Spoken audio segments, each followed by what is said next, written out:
Hi guys! Welcome to my channel, and today's video is IKEA haul. So, nakaraan is pumunta kami ng IKEA. So, mag-haul tayo kung ano yung mga binili namin from IKEA. So, first bag is here, and second bag. So, yung first bag ito ay laundry basket. I think it's worth of 12 dirhams to. So, it's okay. And okay naman siya. And mura lang. So, ganyan siya. See? Ito siya. And second item, it's glass. So, 6 na siya inside. Then, malilit lang naman siya ng baso. So, okay lang. So, worth of, I think, is 5 dirhams sa 6 na baso. So, it's good deal na.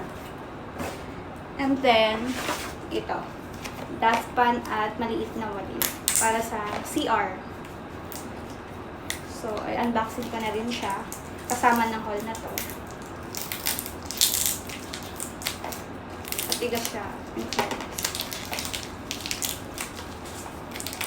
So, mamaya na. Matigas siya. So, mamaya na lang. And then, also, I get clock para sa CR, para alam ko kung ano oras na. Kasi more on dun ako nag-stay sa CR. Ayan siya. Diba? I think this one is only for 6 dirhams. Then, meron na rin akong biniling dalawang shower curtain. Kasi yung binili namin last time sa day-to-day is bitin. So, hindi naman siya bitin, pero mas maganda na yung full cover para hindi talaga lumabas yung tubig. Okay? We get this one from 5 dirhams. Actually, may mga IKEA na mura din yung item nila, kaya. And this one is this. 2 mangkok. So, I think this one is 2 dirhams per 1 piece. So, it's good. And another one is medyo malalim siya. So, we get this one too. This is candle. So, we get also 2 pieces.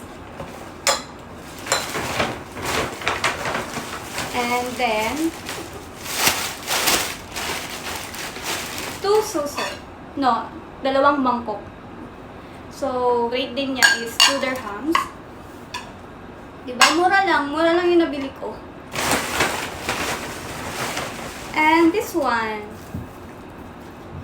panglagay siya dun sa pinakagitna ng binili naming dining table. Pang display lang. Pero ano siya, parang plate mat. Pero bumili lang ako ng isa para yun lang siya sa gitna.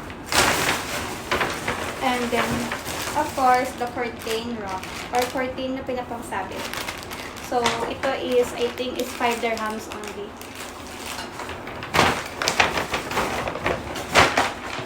Then, another bag.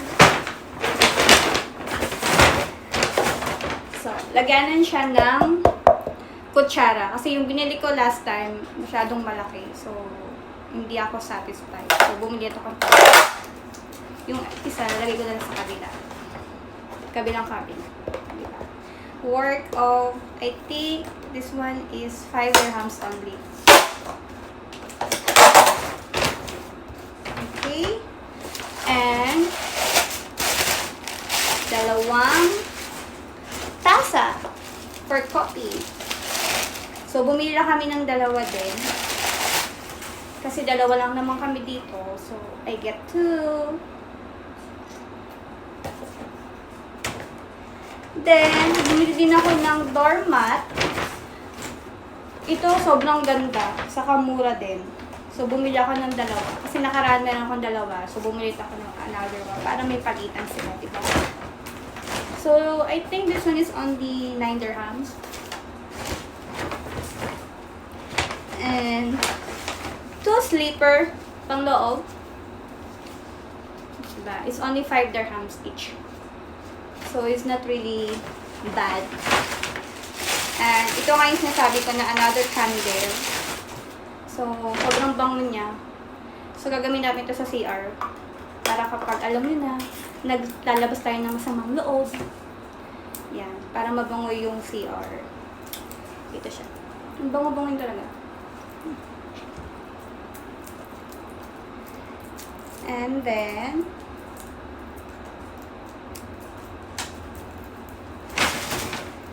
this one is towel. Manipis lang siya, pero okay na din. Yan siya. Diba? And also, kutsara tinidor with knife. This one is only 5 dirhams. See? Kompleto na siya. Nakaset na siya for 4. So, it's really good. And last sa bag na ito, para sa labas.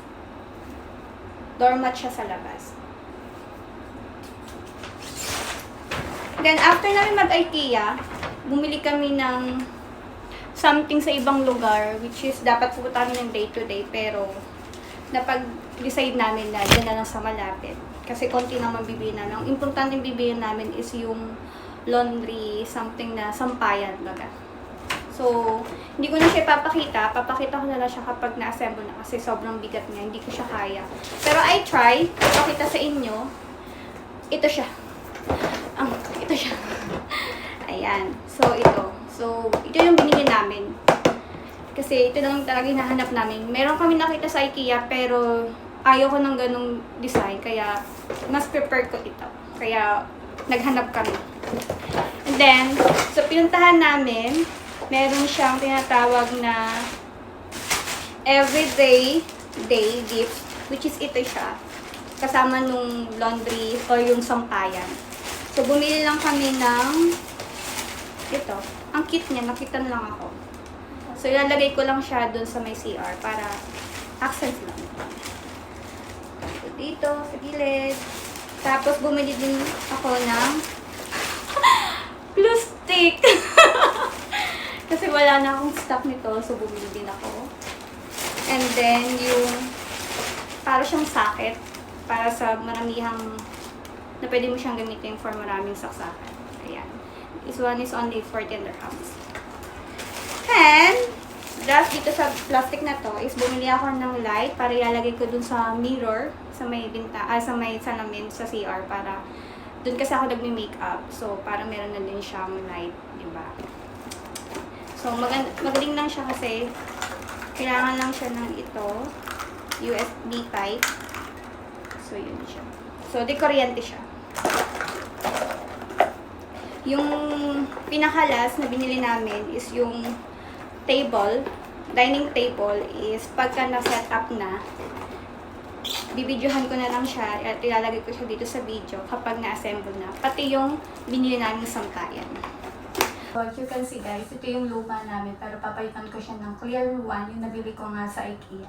And then, aayusin ko yung mga bagay na kailangan ayusin dito sa loob ng CR namin. Kasi yung CR namin, andito na rin yung wardrobe namin. Kasi para siyang mini closet, kumbaga. Kasi sobrang laki yung CR namin. So, ito yung nabili ko. So, sakto lang siya dito. And then, guys, magaling talaga ako sa measurement. So, Jesus is fine. Yung hallway, papunta doon. Medyo masikip siya, pero okay na rin kasi kami na naman dalawa dito, kaya not bad. So guys, ito na after napalitan. So beautiful. So nalagyan ko na rin siya ng candle. So naayos ko na rin yung side niya. Yan. And yan na yung IKEA, from IKEA stuff dito sa washroom namin. And naglagay din ako ng mirror. Hi guys! Dito. So, ayan yung lalagyan ko ng ilaw. Ano sabihin na binili ko. So, para magkaroon siya ng parang dresser, kumbaga, na may light. So, ayan yung salamin. Okay? So, aayusin ko muna siya, then later papakita ko siya sa inyo. So, ayan na yung dining table namin. Pang dalawang tao lang talaga. 'Di ba? Ang ganda niyan, tignan. Tapos yung middle, yung sinabi ko sa inyo kanina, dun sa IKEA haul ko, is nilagay ko lang siya sa gitna para may accents lang siya. 'Di ba? Napakaganda niya. So, simple lang. Yan.